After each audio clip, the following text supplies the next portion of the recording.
Hello everyone, how are you doing? This is MD Tech here with another quick tutorial. In today's tutorial I'm going to show you guys how to either turn on or off your mouse click lock in Windows.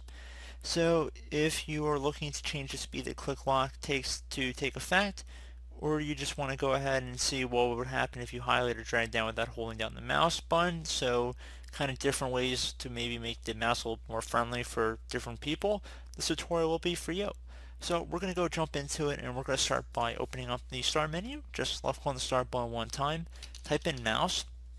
You want to select the mouse settings option. Underneath related settings, left click on additional mouse options. Now underneath click lock, if you want to turn it on, you want to just check mark inside turn on click lock.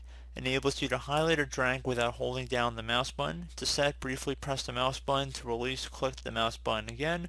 Left click on apply and OK to save the change.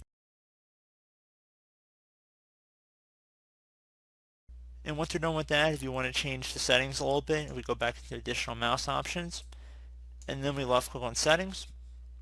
This will allow you to adjust how long you need to hold down the mouse or trackball button before you click is locked. So if you want to make it shorter, you can make it a little shorter time. If you want to give it a little bit more time, select the longer direction.